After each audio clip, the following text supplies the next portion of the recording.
탈세 및 실종, 감금설 등에 휘말리며 한동안 두문불출했던 중국 배우가 서울에서 목격됐다는 진술이 이어지고 있습니다. 한때 중국에서 가장 인기 있는 연예인이었던 그녀가 한국 드라마에 출연하기 위해 서울에 머물렀다는 소식이 조금 의아한데요.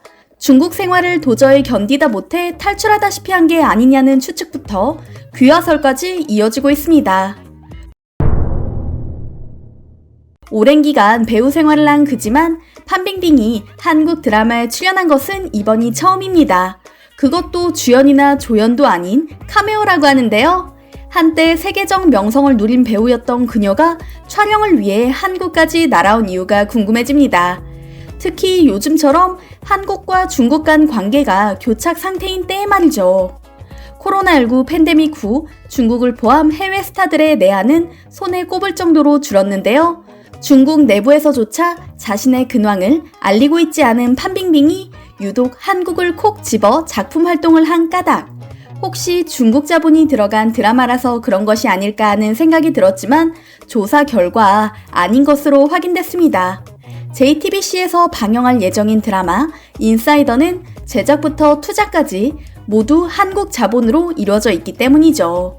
이런저런 정황으로 미뤄볼 때 판빙빙이 오직 한국 드라마 촬영을 위해 몸소 한국 땅을 밟았다는 결론에 이르게 되는데요. 실제로 그녀와 비슷한 외모의 사람을 서울에서 봤다는 목격담이나 판빙빙이 자신의 SNS에 올린 사진에도 한국 제품이 보이는 등 판빙빙이 드라마 촬영이 끝난 후에도 서울에 머무르고 있다는 사실이 확인되고 있습니다. 드라마 촬영이 올해 초 진행됐으니 벌써 2달이나 한국에 머물고 있는 셈인데요. 중국 당국의 눈밖에 날 수도 있는 상황임에도 불구하고 판빙빙이 한국에서 작품 활동을 시작한 것은 작품성과 흥행이 보장된 한국 컨텐츠를 통해 재기를 노리는 게 아닐까 싶습니다. 부자와 결혼하고 싶지 않나요? 라는 기자의 질문에 내가 부자예요 라고 대답했던 여배우 판빙빙. 그녀는 2010년대 세계 여배우 수입 4위를 기록할 정도로 엄청난 인기를 누렸습니다. 2000년대 초반부터 엑스트라와 조연 등을 거쳐 착실하게 필모그래피를 쌓아온 판빙빙은 사실 대기만성형 배우라고 불러도 될 정도로 인고의 세월을 보낸 뒤 정상에 올랐는데요. 2018년 불거진 탈세 논란으로 순식간에 추락하게 됩니다. 당시 CCTV의 인기 아나운서였던 추이 융이안이 자신의 웨이보에 어떤 톱스타가 이중 계약서로 탈세를 하는 것 같다고 폭로했고 많은 이들의 눈길이 당시 최고의 인기를 구가하던 판빙빙에게 쏠렸는데요. 고소득 연예인을 향한 중국 내 여론이 급격히 악화되자 중국 당국은 대대적인 탈세 조사에 착수해 판빙빙에게 8억 8,400만 위안, 한화 1,665억 원의 과징금을 부과했습니다. 판빙빙에게 엄청난 벌금을 부과한 중국 정부는 탈세를 비롯해 부유층인데도 사회공헌을 전혀 하지 않은 점 등을 이유로 들었다고 하는데요. 언론 보도에 따르면 중국 사회과학원의 중국 영화계 스타 사회책임 연구 보고서에서 판빙빙은 사회책임 점수 0점을 맞았다고 합니다. 또한 중국 정부의 조사를 받은 후 자택에서 무려 100일 넘게 칩거한 판빙빙을 두고 당시 망명설, 사망설, 구금설, 정치인 스캔들 연루설 등 괴담이 쏟아졌는데요. 중국 정부는 여론을 의식한 듯 조사 결과를 빠르게 발표하고 중국 본토에서 연예계 활동을 금지시키는 처분을 내렸죠. 판빙빙 또한 자신의 잘못을 뉘우치는 글을 SNS에 올리고 자신의 재산을 처분해 과징금을 3일 만에 내는 등 빠르게 대처해 여론 또한 잠잠해졌습니다. 그런데 여기서 한 가지 짚어봐야 할 점이 있습니다. 탈세 여부야 일반인이 알 수 없는 부분이니 진위 여부를 가리기 어렵다 치더라도 사회공헌 부분에 있어서는 판빙빙이 할 말이 많다는 점이죠. 사실 그녀는 2010년 초부터 심장병에 걸린 아이들의 수술 비용을 지원해주고 있었기 때문입니다. 2015년 한 해만 해도 무려 200여 건이나 수술비를 낸 기록이 남아있다고 하는데요.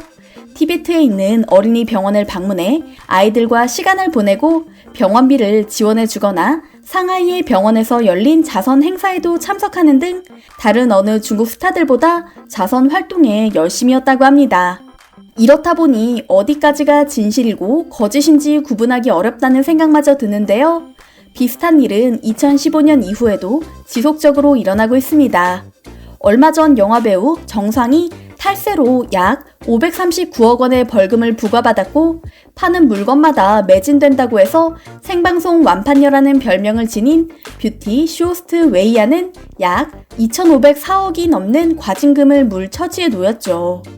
마찬가지로 최고의 인기 쇼호스트 주전후이와 린산산이 각각 122억 원과 51억 원의 벌금을 문 것은 물론이고 주전후이는 1,500만 명의 팔로워를 거느린 웨이보 계정이 삭제되고 린산산 역시 960만 팔로워 계정이 영구 차단됐다고 합니다.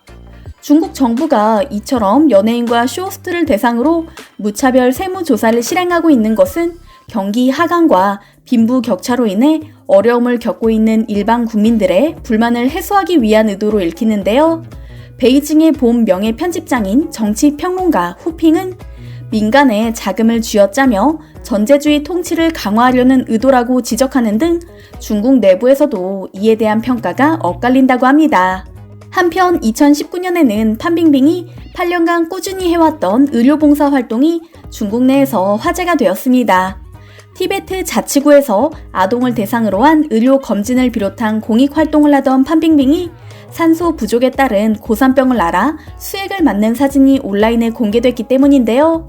그가 머물며 봉사활동을 한 티베트의 아리지구는 해발 고도가 높아 외부인은 고산병에 쉽게 걸리기 쉬우며 이 지역 아동의 심장병 발병률은 다른 지역에 비해 3배가 높은 것으로 알려져 있죠. 일반적인 생필품은 물론 의료 자원도 부족한 나쿠 지역에 꾸준히 도움의 손길을 내민 그에게 중국 네티즌들은 불쌍한 척 하지 마라. 지난 과오를 씻을 수 없다. 컴백을 원치 않지만 건강은 하루빨리 회복되기를 바란다와 같은 냉정한 반응을 보였습니다. 아마 그 후로 판빙빙은 중국은 아예 포기하고 해외에서 활동하겠다고 마음먹은 게 아닌가 싶은데요.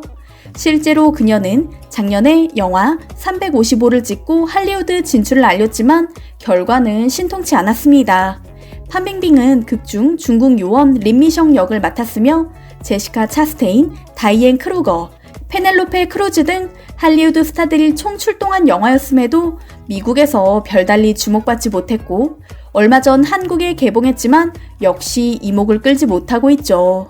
새로운 길을 모색하고자 할리우드 영화를 찍었지만 흥행 실패로 미국 진출마저 무산되자 판빙빙은 한국으로 눈을 돌린 것입니다.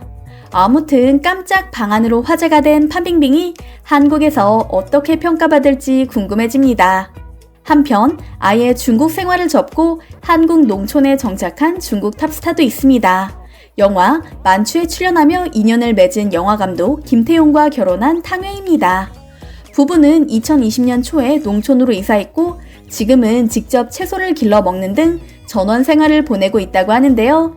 중국의 유력 인터넷 포털 사이트 펑왕망은 탕웨이가 한국 농촌에서 닭을 기르고 꽃을 키우는 등 세계적인 여배우라는 이력을 믿을 수 없을 정도로 수수한 생활을 하고 있다고 보도했습니다.